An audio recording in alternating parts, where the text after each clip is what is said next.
Yes, I think we're live. Hey everyone, I'm Orchid from EOSYS, and today we're going to be talking about worker proposals and URI. And for the guest, I think we have David, David Marguiles, and later Josh and Brandon will join us. Okay. Let's wait for another 5 minutes. So, David, are you there? I'm going to invite you.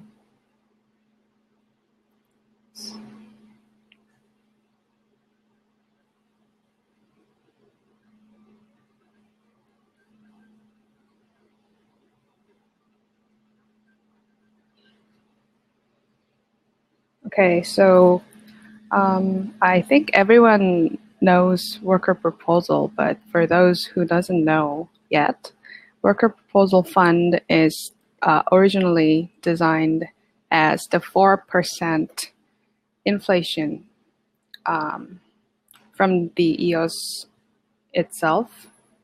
So now 1% of the inflation goes to block producer reward, and 4% will go to worker proposal fund originally, but we have another proposal regarding that. Hey, David. Hi. Hey, you're a little blurry right now. Me or the picture? Picture. Because I'm backlit. Okay. You just made two false statements. Okay. You said that originally savings was to be 0.4, rather 0.04 of the entire inflation. 4%. That's wrong. You said it was supposed to be 4% of the putative 1 billion. No, originally the split was different. It got changed at the last minute by whim, and the BP structure, the payment structure got changed. A BP here who got burned by that could probably give more information. But originally, WPS was smaller and the BP part was larger. And then what was the other thing you said? Oh, you said we're proposing something different. No, we are not proposing something different. We are proposing exactly the same. That worker proposal goes as Dan wrote it into the code. We're not proposing to use the entire 4%, but we're proposing that the 4% exists and we exist within that 4%. Yeah, that's right. I know it's right. Okay. While we're waiting for more people to come on, why don't you tell us about your boyfriend?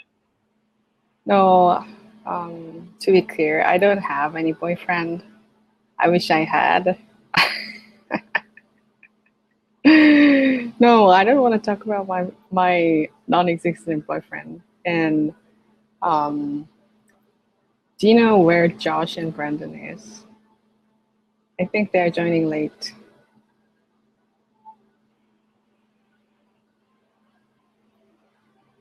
Hello? Yeah.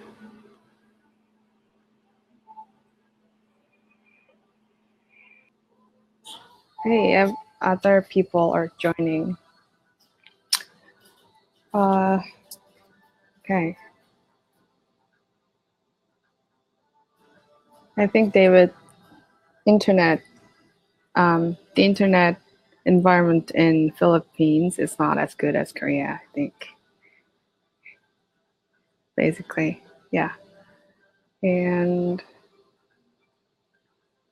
if there's anyone who wants to discuss about worker proposal, you're always welcome to type in any questions or argument on the chat. I'm sorry, I had back. Okay. So you were saying that you're looking for a boyfriend. Got it.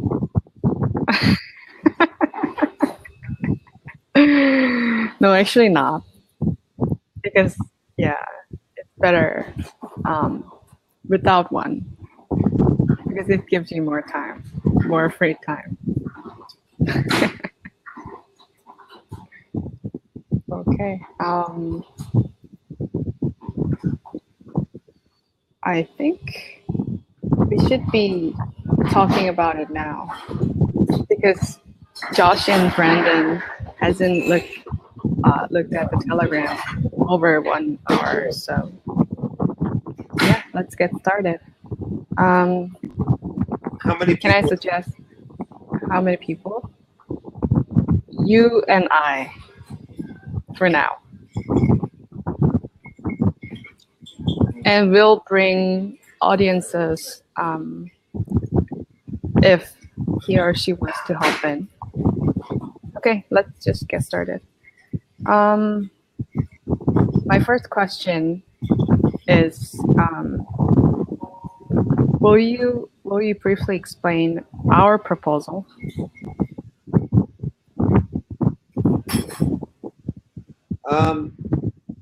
4% was written into the code.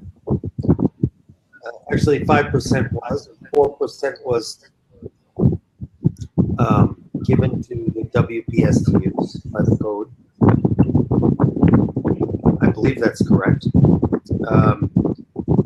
We are planning for part of the first referendum series to have a bundled Sorry. We're planning to have a bundled referendum that will give us the ability to bootstrap a WPS system and fund some relatively urgently needed projects. We will also have as part of the bootstrap process, we will have a oversight / emergency committee set up, and we will establish the 5 categories for future WPS projects. And we need governance. June, you don't want to look at my face. Just say you don't want to look at my face. No, it's the sound too. It sounds a little. Oh, now it's better. We're also planning on establishing the 5 categories. Just a second. Please shut my door. We're planning on establishing the 5 categories for worker proposals, and we need governance structures from the community for those 5 categories. Finally, as part of this first referendum, we're suggesting that we will burn a lot of the existing saving and ongoing accumulation of inflation until such time as the worker proposal system requires the funds. Can you hear me clearly now? Yes. But it sounds that the wind is really blowing there, I think, right? The sound of the wind. I wasn't told that I would be this participatory. Yeah, thank you for joining. For now on, I'm gonna share the screen to share with everyone about the worker proposal medium here. Can everyone see? Mm-hmm. Yes, we can see that. So the core working group, or just Scroll working down. group. Slow down. Scroll I'll scroll down. down. Yes. No. Scroll down. Stop. Okay. There should be something from Josh here. Mm-hmm. I don't see it. I think this one. No. No? Maybe EOS Canada made him take it down. Oh, okay. They were being pissy, so maybe he had to remove it. Okay. Do you want to talk about the worker proposal city? No. No? Okay, No, David made... a better overview is It's just a proposal. why and how document. Next to worker proposal city. Okay. But Josh had a good overview as well. Okay. I don't want to go through this because we already did this during the previous Ignite talks. Yes, right. Yes. Okay, then I'm just introducing these to people. If you go on the medium of the worker proposal, you can see people's good articles about worker proposal, and yeah, you can learn a lot about it here. So we are going to move on to our discussion, which is about whales. So David, what do you think about the incessant fear of whales? That people keeps talking about whales going to ruin it. Yeah, the people who say that generally are idiots. No. Yes, absolutely. There's absolutely no proof that that's going to happen. There's no evidence that that is happening. To say, oh, whales are going to steal all of this is to negate the work that you and I and other people have put into this. We've put a lot of time and effort into making sure that this system cannot be gamed. Yes. And the people who say, oh, whales are going to steal it all. Well, if you're that afraid, you really shouldn't leave your house in the morning. You should just stay in your mother's basement. By the way, you need to put the URL for Medium in the conversation slide. Of course. Chat channel. Yes. Okay. Okay, let's say a imaginary situation about whales. If we propose a proposal to the worker proposal system, and then there's a whale who backs out that, what would happen? Nothing would happen. That's How? why it's all right. If you're talking about the situation in the beginning or the first few months where we have the emergency committee, the emergency committee can propose nothing. The emergency committee approves nothing. The emergency committee reviews proposals that come in and decides that these are A, urgent, and B, worth the community's efforts. If it passes both of those sniff tests, then the committee makes a recommendation on funding and voting thresholds and passes that to the community through the WPS portal, and the community votes. As far as I know, the only abusive whale we have so far is B1, and even they haven't actually flexed their muscles. So a consortium of whales would have to get together to pass a proposal. Because it's still a large requirement of effort by the community to pass anything.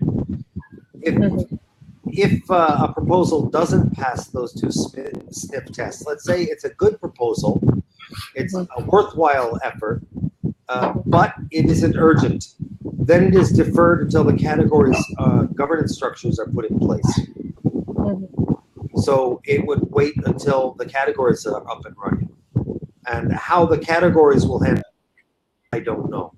That hasn't been decided. The community has to decide. Yeah. And the community should get working on that right now rather than complaining about whales. Why don't you design a process that the whales can't attack, as we've done? But finally, the big issue about whales is, why would a whale attack the WPS? their investment requires that the token price goes up. Token price goes up when there is faith in the system. So somebody who owns 100,000 tokens has no incentive to attack the relatively small amounts they can get from the WPS. Where there is a risk in the system is fraudulent proposals put out by small or medium people that sound good on paper and get passed. But hopefully the community is smart enough to weed out the vote bases of the world. Yeah, but what I'm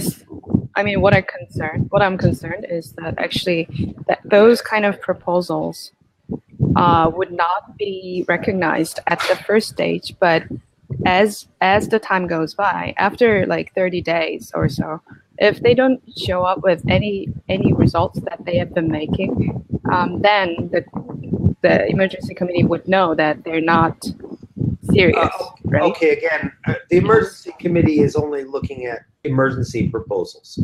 Of course. So there's much less issue because it's only for things that have immediate effect and need to be taken care of quickly.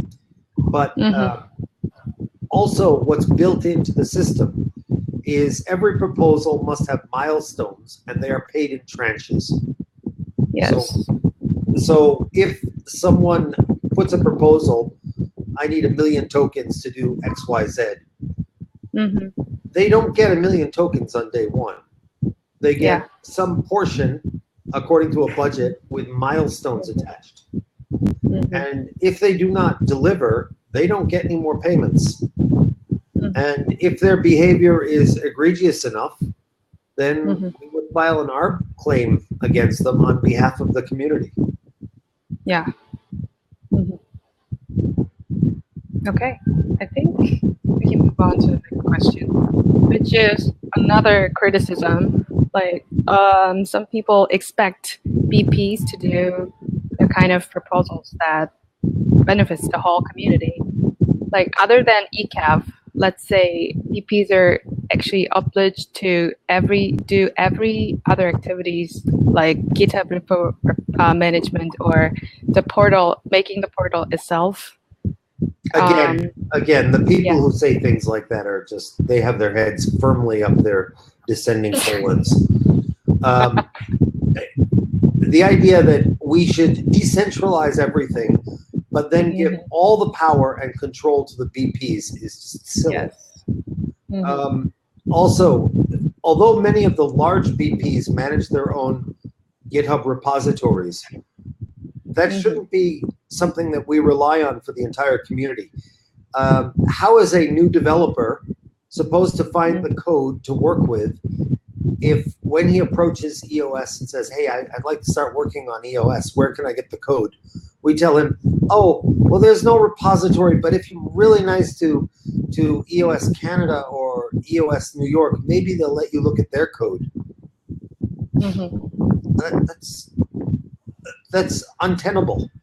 It makes a very high barrier for new developers coming in or new BP candidates, and it gives a gateway control to the BPs. But that's just GitHub management. Other things as well. Should we have all development or infrastructure go through the BPs? Again, why do we want to give that much power to the BPs? And we're saying this as if the BPs were a static figure. You're at EOSYS. Have you been in the top 21? Recently. And then you were out again, right? Yes, yes. So you would be responsible for 6 hours worth of work? The BP, the top 21 are not a monolithic block that do not change. So saying that they are responsible for everything is, it's a really bad way to run a train system. Yes. All right. Any more foolish questions from people who don't think about what they're saying? No, I just have another question, which is which can be a little personal. It's what kind of future categories that will be actually good and prosperous, and what's your favorite? I'm sorry, categories of the Yeah, five? categories. Yeah. We need all five. Especially I one. Choose one. No. Favorite one. No. Why not? Because all five are necessary. Which do you like more, your lungs or your heart or your liver? No. Which is your favorite one? Your circulation, your respiration, your hematology? Which system do you like? It's actually my liver. Yeah. Your liver? That's because you're a drunk. That's why you don't have a boyfriend. Yeah, I don't think we can say one category is more important than the others. Is there any Jorge proposal? is asking who I am. Okay. Jorge, I am just an annoying person who complains about things. That's all. So June asked, what is Block One's role versus the community? Block One is a deadbeat dad. They've gotten us pregnant, given us this lovely child, the EOSIO blockchain, but they're doing nothing, and we shouldn't count on them for anything. We the community, need to raise this baby on our own. If Block One wants to contribute, they can, but we're not going to rely on them for anything, and we shouldn't rely on them for anything. They have proven themselves faithless and untrustworthy. Part of that is because of their requirements to not a fiduciary control of the system, and part of it is because they are the people they are.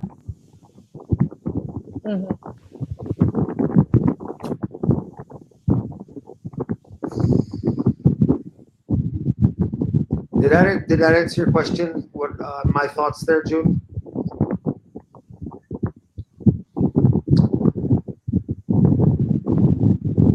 No. I guess it must have. He's gone quiet. Yeah. Can someone else talk? I can talk because I'll just tell you where you're wrong. No. I think we should bring on Haley to talk about URI from now on because it's time and it's 10:30. Reaching.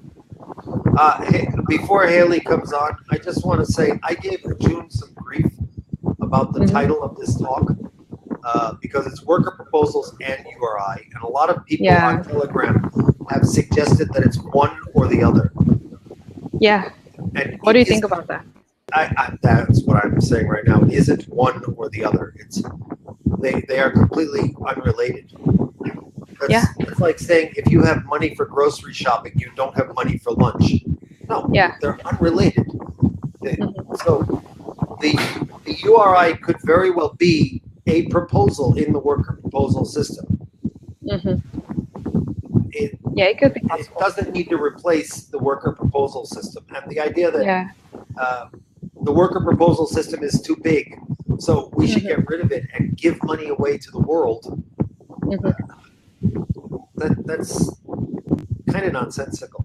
The worker proposal system is given to us now. There was no mechanism, but the process was discussed and planned way before launch. So we've gone into a vegetarian restaurant.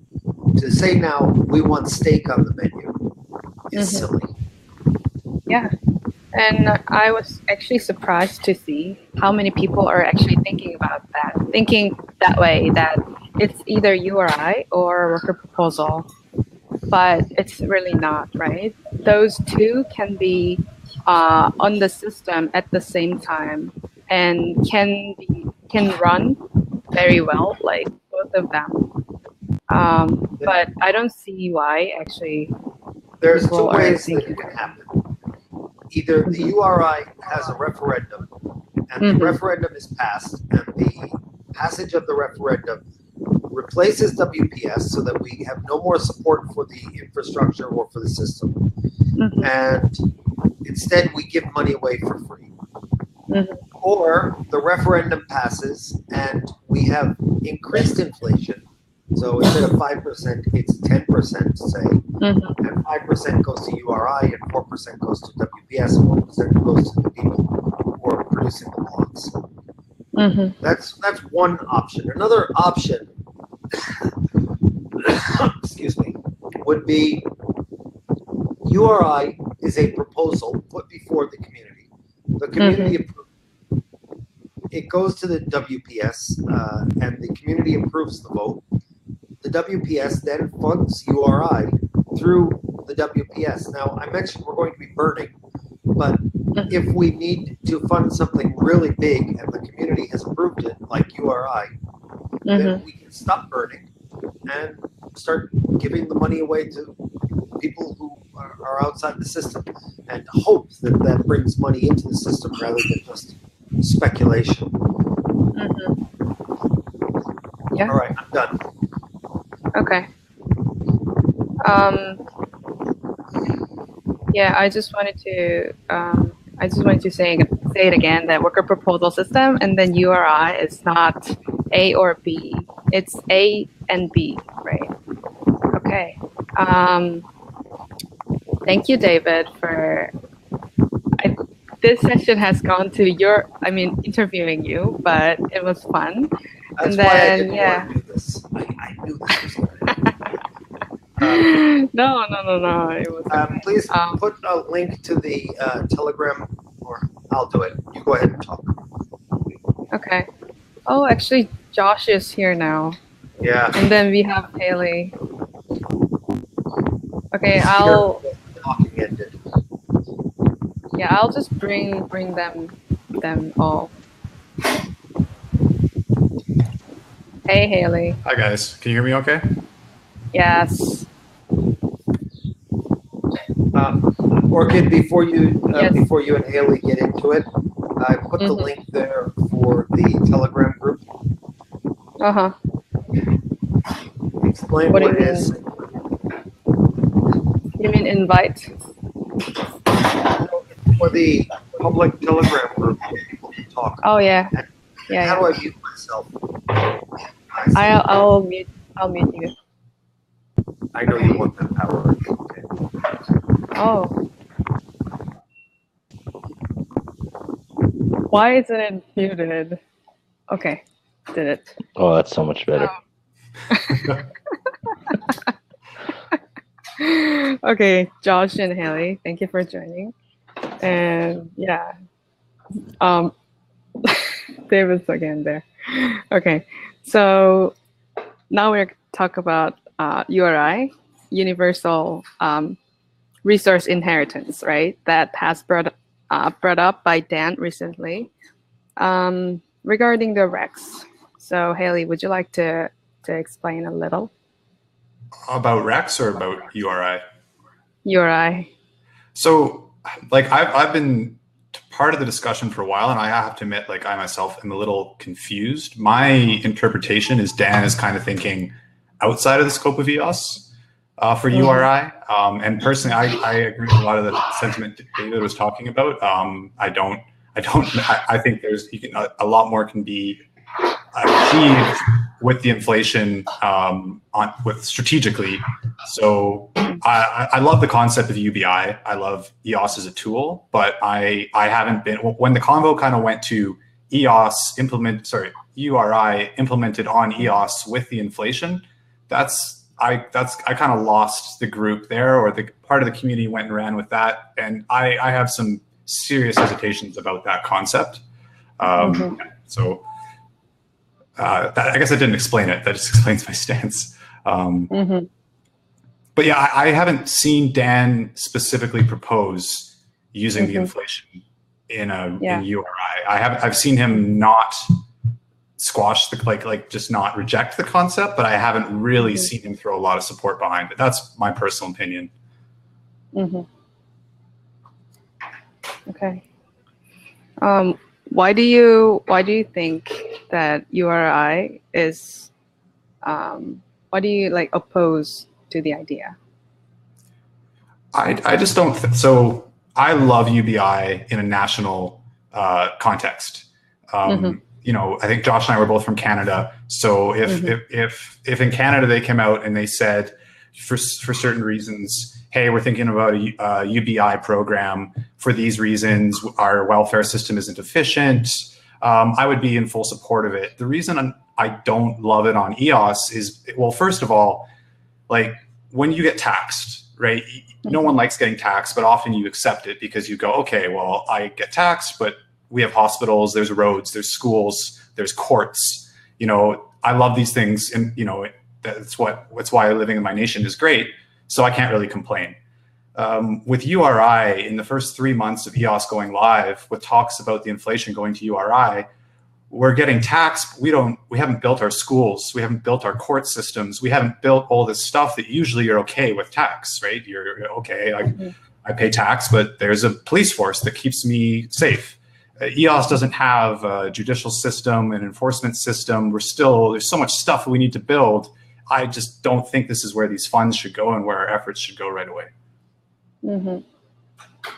So you're part of proposing that there should be more time, and then we should discuss about the actual implementation of URI if community approves it. Right? I don't want to be a wet blanket. Like I'm watching what's happening in that Telegram group. You got a community who's has a grassroots initiative. You got all these like-minded people want to build something. I think it's great. I think it's a little bit of a solution in search of a problem. When you apply it directly to EOS, I'd love to see it become like a side chain, something that people can opt into. I don't think this is what the billions of dollars of EOS market cap opted into. So and because of that, I don't think that if it went to referendum, it would pass. As it is now, I think the community can build it up into something solid. Okay. What are your David? Oh, sorry. I'll unmute. I agree that the idea of giving charity to people, which is what URI is a wonderful thing, and I agree wholeheartedly with the idea. After, as Haley said, the institutions are built. I'm impressed with the mindset of the EOS community that we are considering charity. But one fundamental thing that needs to be understood is that we are not a sovereign nation. Some people seem confused about that. They think that EOS is a nation unto itself and can do all these wonderful things. We aren't. We're blockchain. Maybe one day we will be, but we need to build to that stage. And then giving to the needy and the homeless is reasonable. But until we can put homes on the blockchain, it doesn't seem like a goal to focus on right now. And the third point I wanted to make there was that the idea of giving to people off-chain tokens to bring them into the chain to get them excited about EOS is naive. If I give out EOS to the people who work for me and say, here you go, here's a few EOS, spend them wisely. Until we have a UI and until we have dApps that people want to use, all they're going to do is say, where can I sell these? How can I sell these? Yeah. So we would just be creating a lot of speculators with no interest in the community and no interest in building up the system as a whole. So if you were to ask me today, at this point in time, is giving away tokens in URI a good idea? I would say it will have a very negative impact, much greater than the 5% inflation. I don't know how other people feel about that. That's just me. I'm going to mute myself again. Please don't, because if we both do it, I'm back live. Okay. So what do you think, Josh? So, as Haley said, both from Canada, we kind of live in this socialist style of a country. I'm a very big believer in UBI, and I like the idea that's being built. However, I will agree with both Haley and David. I think it's premature. So if we're going to give tokens to everyone, which in itself I think is a good idea. Those tokens need to have a value to make it worthwhile to do so for that person. If I'm going to collect tokens for something, I want to at least hope they have a value. If I can use it to operate with, interact with dApps on the chain, great. Then I have something of value. I can do something with it. But right now, EOS isn't built up to that. If I could liquidate those tokens to pay for something that I need, great. Then there's a use case. However, if there's not enough money flowing into EOS, because a lot of people want to use EOS, then what will sustain the exodus, the outflow of tokens? So right now, I think EOS itself has to be built up to a point where we have a lot more people clamoring to get inside. I think that's something that'll be triggered by seeing the price go up, or the price, at least in relation to other tokens, go up, that people are moving away from blockchain X into EOS or spending fiat to get into EOS. And until we see a solid signal that's happening, I think we're putting kind of the cart before the horse. So while I agree with the idea, and I'm a big believer in it, I think we're just too early. Not to mention that identity and things like that need to be solved first. And I know everyone keeps saying, "Oh, Block1 solved it," but none of us have seen that. And maybe they're going to come out and say, "Hey, we've solved a part of it," or "We've solved it," and then put it out. They think they solved it for 1,000 people to use it, but now put it out for 1 million or 1 billion people to use it, and it's not going to be a solution in the same way they thought it would be. So until we see these use cases that need to be built first, proven to work, shown to be proven to work, then we can start talking about that. But right now, everyone's saying it's going to work because they've already built this, they've already built that other thing. But if those two other things haven't been tested in a large scale, we don't know that it actually is feasible. Yeah, interesting. Because I've seen, especially in Korean community, that some people are actually arguing about URI has to go first rather than WPS. While we really need to build a lot of things beforehand, right? So even though I asked David, what were your opinions about WPS vs URI? I joined the call a little bit late just because I got my time zone mixed up. As I joined, you were talking about how it's not an A or B thing. It can be both. Yes. It doesn't have to be a segregated solution. I completely agree with that. If people want URI, fine. Like, put up for a vote, let the community decide. I'm happy that everyone will have their voice be heard in a token, in a vote. However, they don't have to say it's this or that. They can have both. I personally am more for WPS at this point, because WPS will help us grow and build the solutions we need, not just in terms of for URI, but for everything. There's a lot of other things this chain needs.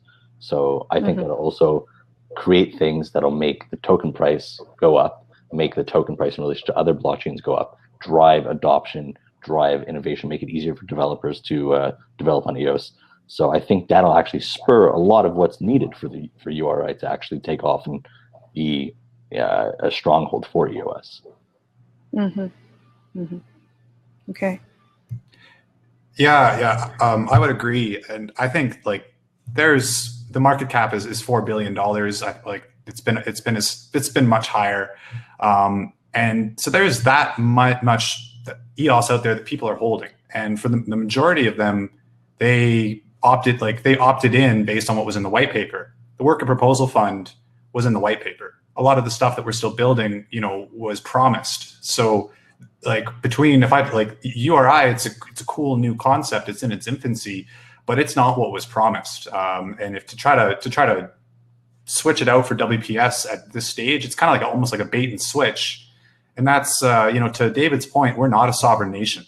If I live in Calgary, if the city of Calgary comes to me and says, "Hey, your housing, your property tax doubled," I'm not going to like that. But I can't just put my house on the Toronto blockchain, and go, "Okay, like now you don't tax me." But if you come and say, "Hey, now we're going to inflate you away and give tokens away," I mean, I can just sell my tokens and buy Tron. I can sell my tokens and buy Stellar. We're not a sovereign nation. The tax base isn't captive, and people can just opt out. So I don't think that a WPS saying, "Hey, we're funding ECAF," I don't think anyone's going to opt out because of that. Even you talked about the fear of whales, and I think you guys have designed a great system. I personally think DPOS needs whales, benefits from whales, but I don't think we're gonna lose any whales because we have WPS. I think if anything, the opposite. So. Okay. So we have questions here. June asked, what about a user acquisition strategy? And yeah, what are the key WPS projects on your list? I answered that. June, if you go into this link, and then there are first referendum list of items there. So yeah, what about the user acquisition strategy, David? I touched on this a little. Giving out tokens to people not on the chain to bring them in is a user acquisition strategy. But the real way to get people in is to have dApps to use and to have a UI that people can manage. Right now, we're not there. Will be, but until there's an ecosystem of things that people want to use, inviting them in doesn't get them to stay. And inviting them in and then they leave right away, well then they've actually hurt the system. Yeah, no, just go on with that thought. It's kind of like charging cover to get into a really cool club, and then you get in the club and you got it for free. Yeah, and like there's no music, there's no people. There's a couple of people that are like, oh, okay, I can talk to them. It's like that. We have a few dApps. They work really well, and actually, it's super impressive how great EOS is to run certain dApps. However, we need to make sure that if they're going to come here, they're going to stay here. People have quick attention spans. We want to make sure that we grab them and grab them at the right time. Not that we grab them and hope they stay. Let's give them X, Y, Z reason to stay, not just X. One thing that I've heard floated around, it's I think related to a user acquisition strategy is I do think EOS has an image problem. I think it has an optics problem. Why not put some of those funds towards media? Just and this is not my idea. It's been floated around a lot of channels, but I think we can get a credible bang for our buck just advertising ourselves. Because one of the categories that's established with the WPS will be community, and one of the areas that we've foreseen that people will want to propose in is outreach and advertising, as you just mentioned. Yeah. Okay. There was a point that was made a moment ago that I wanted to reply to, and it's gone. I'm sorry, I'm old and forgetful. Josh, make an obligatory rude comment. What? I said I'm glad you interrupted to bring up that you forgot what you wanted to talk about. Interrupted to reply to what Haley just said.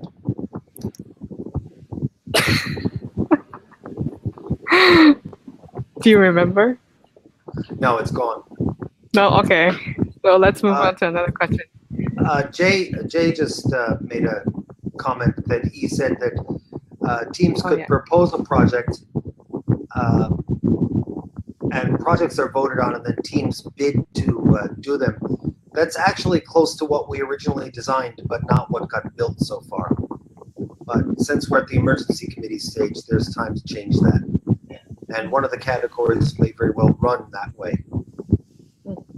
That's up to you, the community. Yes. And we have, how do we ensure WPS doesn't end up like it did on BitShares? So Dan running out of funds and leaving. Where's that? In the question, ask a question session.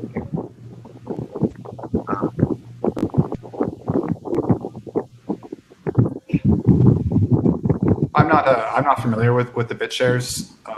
My just general response to that is, I think we have to try. I don't think, we're 3 months in, and the whole burn it, take it to zero, it feels like quitting before we even tried. And there's this perception that if we open the faucet just a little bit, then the floodgates are open, and then the whales have 4%, it's all gone. And there's so many mechanisms we could put into place to try something, put a temporary time limit on it. And, with a mandatory reset period where it's okay, did that work, right? It's not just once a single EOS of that savings fund is used, they're all just compromised. I don't personally believe that. I think we can try. I think we can fail, and I think we can retry, until we get it right. Yeah, there's also a slight difference between BitShares and EOS where Block 1, so Dan Latimer and his team, have already invested interest, so they're going to be here for the next 10 years at least, whereas with BitShares, he constantly had to go back and kind of ask for more money to continue developing. I think that will keep at least them present and constantly updating and patching and giving improvements. Other than that, at the end of the day, if the token community says they don't want to spend WPS, well then that's the token community's, that's their will.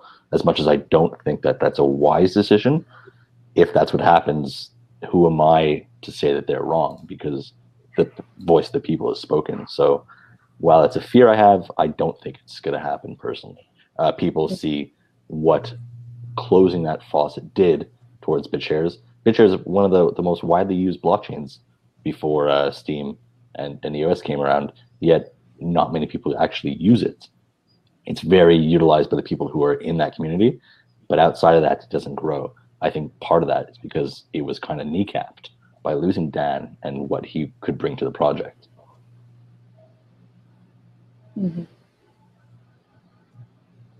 Okay, he made a follow-up question. Were any of you around for BitShares? Familiar with BitCrap fiasco? No, not to my knowledge. Is there any of you? No. So I wasn't part of BitShares. I've just read a bit about what happened. So I yes. was not around. And short of, okay, David. His next question about a truth bond. That's the sort of declarative statement that people put on Telegram that make me think this person is not worth listening to. Please explain why you are making that statement. Give some evidence on why you think that would happen. To say, oh, we've got to do it or the whales, people will steal. That's nonsense. You haven't given any reason why that will happen. So please, Ryan, come on camera and explain why you think that would happen.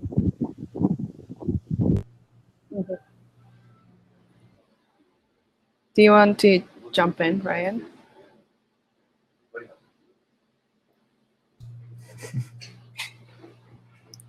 I think, yeah. Looks like Anna wants in. Jay's saying classic David. Yes, it is. I want him to explain where this fear-mongering is coming from. There are checks and balances built into the system, and the WPS, as designed anyway, and the WPS doesn't exist yet, and already people are saying, "Oh, people are going to steal everything." That's just it's fear-mongering. Well, I was part of the thing, like just this is kind of overarching EOS, not just WPS, but we all got into this knowing what DPoS was. Yes. And it's based on this game theory that the people with the most stake have the most to lose, and they have the most to gain. They have the most at stake, literally, for the success of the system. And then we get into it, and we're just a few months into it, and everyone's afraid of the whales. Everyone's like, I don't even understand the term bad actor. Like, I understand people who do things against the Constitution. I think that's a very small minority of anyone, of BPs, of token holders, but we're all in DPoS, and we all kind of signed up for this game theory that the people who have the most at stake have the least incentive to to ruin the system. But now we're here and everyone's worried they're going to ruin the system. And I just personally don't buy into it. Mm-hmm.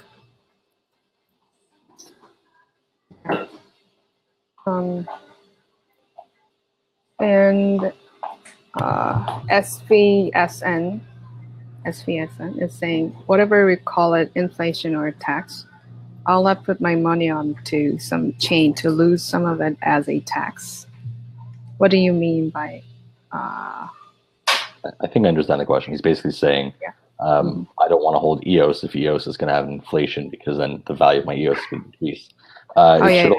So one thing to note is that EOS is not an investment. EOS is a utility token. It's a super high performance blockchain that you can use to interact with dApps. Currently at the moment, because there aren't many dApps, it's like with Bitcoin or Ethereum, not many dApps actually work on those networks. Ethereum obviously has some. So because you can't really interact with it too much, people use it as an investment.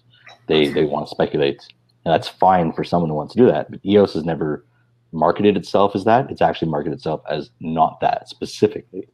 So it's not meant to make you money in its own right. It's also unfair to say that, oh, there's inflation here but no inflation there. Bitcoin, even though there's less and less being minted every 4 years, there's the halvening, same on Ethereum, that's still a form of inflation. There are new tokens being created at a regular interval, and so those tokens have increased in value tremendously. So just because we call it what it is, it's people see it for what it is. Whereas before, like, oh yeah, it has to pay the miners. That makes sense. But right now, we don't have to pay the miners the same way. You don't have to pay a fee every single time. So, I mean, I used to be a trader. I used to do crypto arbitrage trading all day long, every day. I've paid countless thousands of dollars in fees. So I'm actually very happy to see a 4% inflation, and that's all I have to pay, really. Or sorry, 5% inflation, that's all I have to pay. So we can't look at two things that are the same and call them an apple and an orange, when really they're both kind of apples.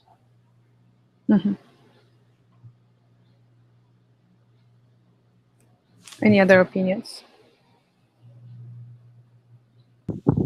Well, yeah, I mean, go ahead, David.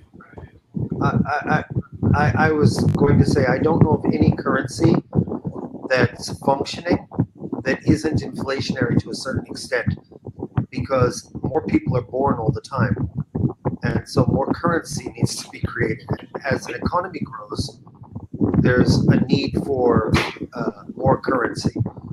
A very deflationary economy destroys people. Now, real-world economies and blockchain economies are different, and we need to get away from the mindset that they're identical.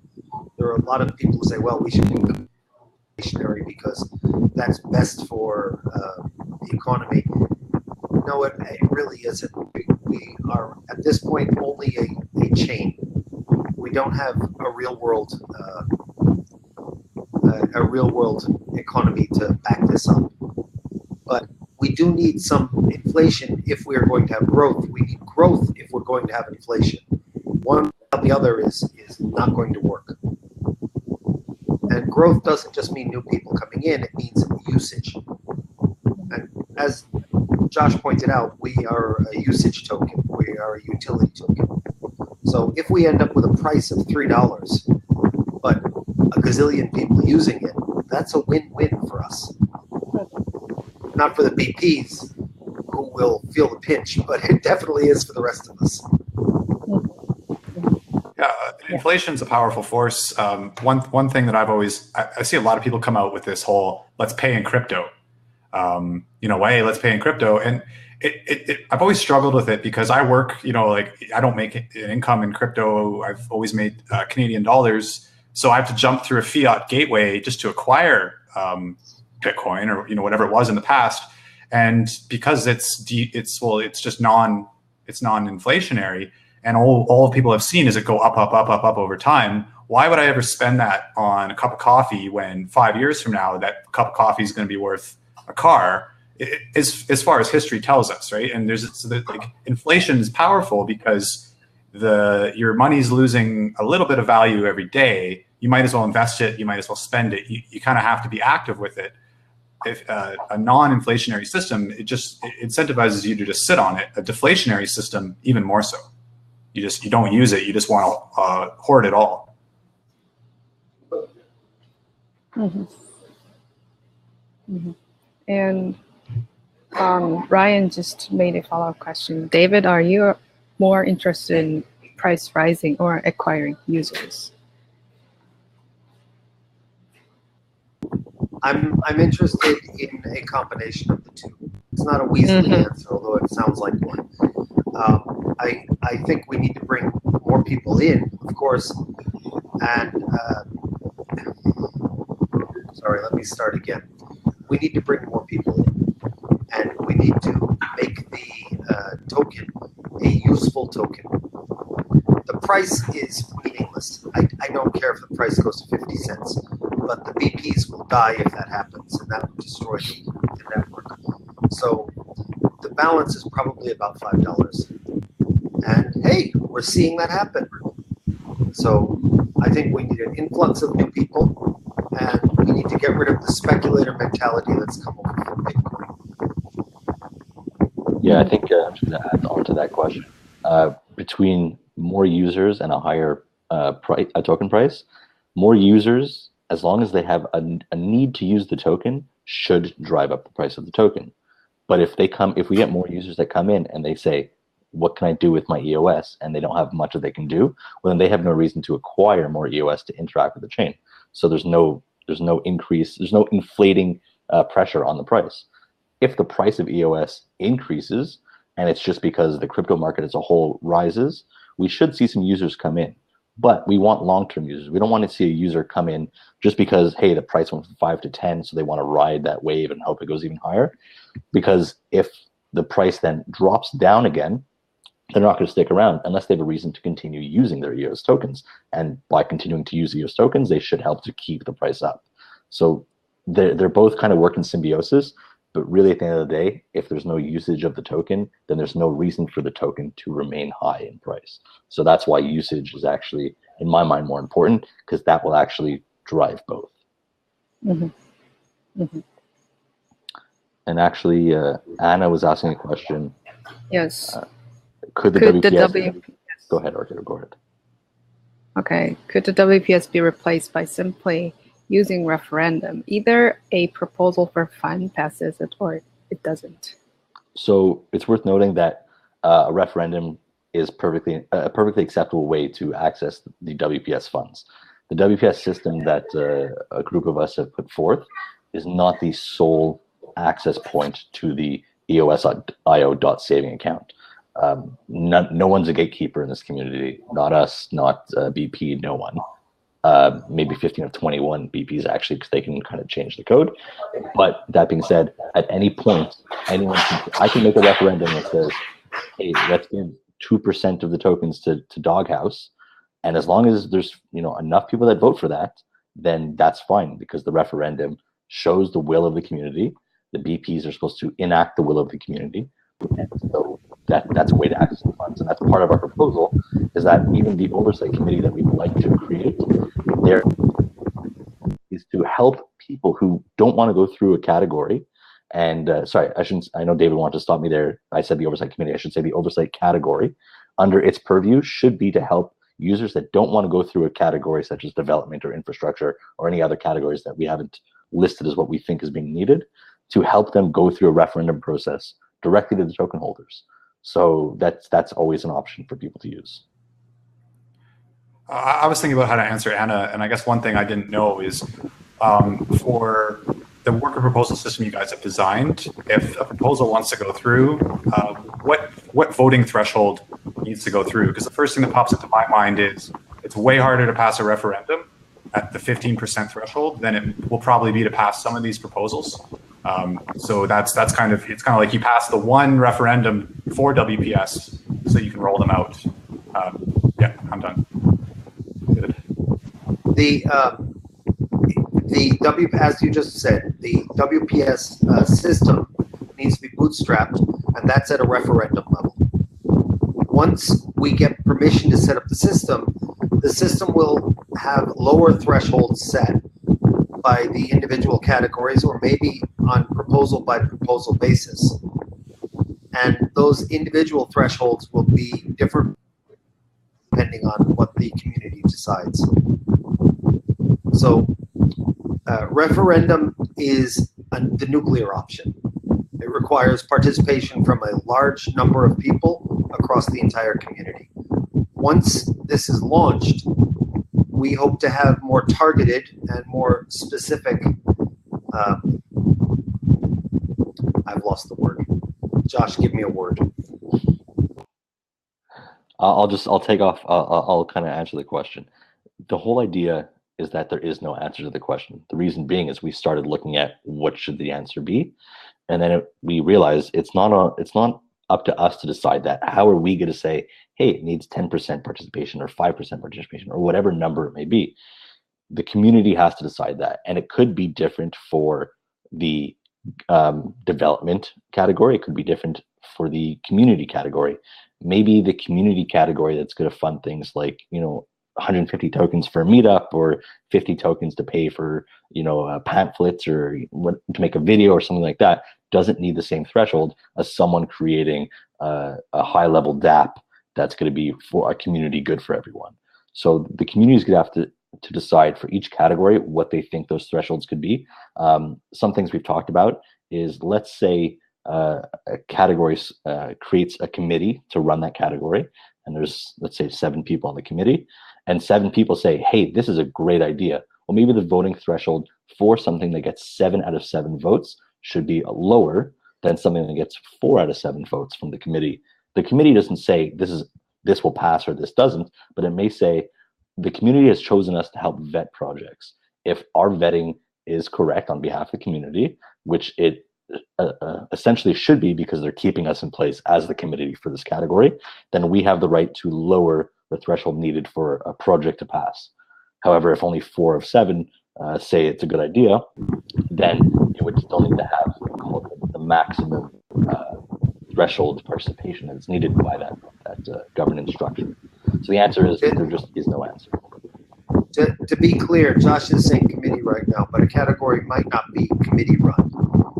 The community might decide if a committee was part of that category. The community may decide Orchid should be the dictator of miscellaneous, and in that case, Orchid makes all decisions for everybody, and there better be a repeal process. If there's a category that's chosen to run by committee, we may choose to give a lot of power to the committee, or absolutely no power, like the emergency committee right now.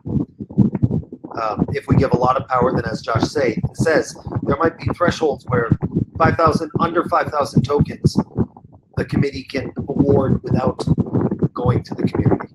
Over 1 million, it has to be referendum level. So we don't know. The community has to decide that. And I'll say it again, I keep saying it.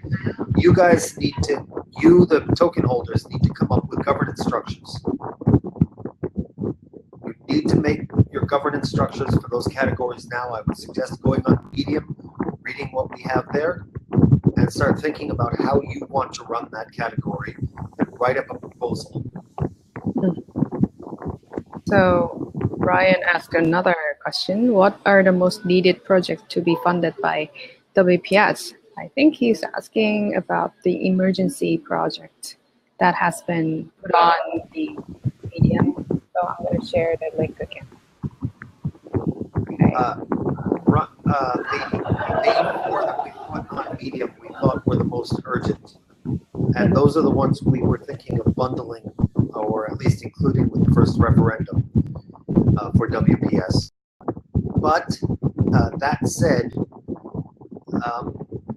it's really hard to say what's the most urgent, because everybody has a different sense of urgency and different sense of need.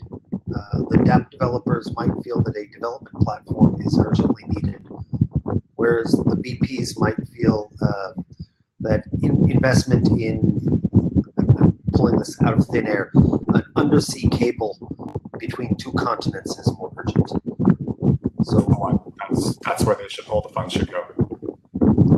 We can afford that. Isn't that sad? We can actually afford that. It's a little crazy. Yeah.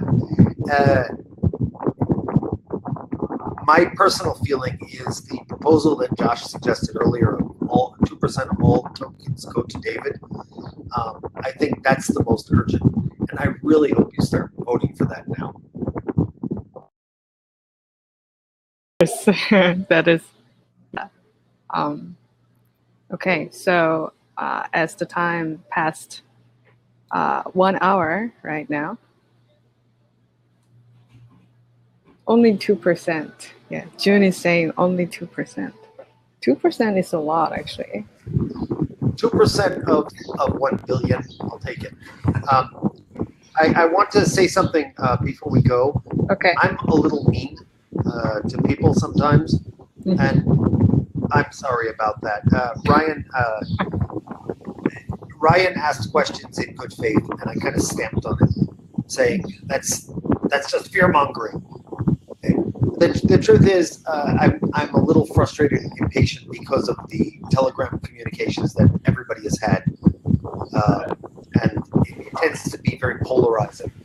If you have strong opinions, I've put my Telegram link on the side, and anybody who wants to reach out to me on Telegram can find me and tell me why I'm wrong in detail.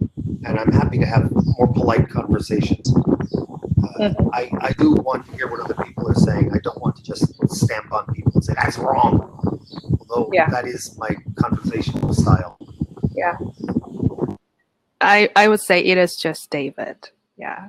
So SVSN left a great comment. Proposal voting is a good idea, and every EOS holder should have the right to vote any proposal. Yes, and we will be seeing referendum portals coming up I think in a few weeks right now, and then there's going to be WPS constitutions and every kind of referenda items. So yeah, if you have EOS, I would highly recommend you to vote on the referendum items, and then you can also delegate to the proxies. And there's going to be WPS, and if you feel like that we need WPS on this chain, you should vote for that, right? And then if you don't think it's needed, then you should vote no to that. So yeah, I think this is it about our discussions today. And thank you, David, Haley, Josh, to give a great insights today. Yeah. Yeah, thanks for organizing. Thanks for having us. Thanks a lot. And then if you want to make other discussions, you can go to public WPS Telegram channels and then start discussing about things. So yeah, I think that's it. And thank you, everyone. And I'll end the broadcast. Bye. Thanks, guys. Have a nice day.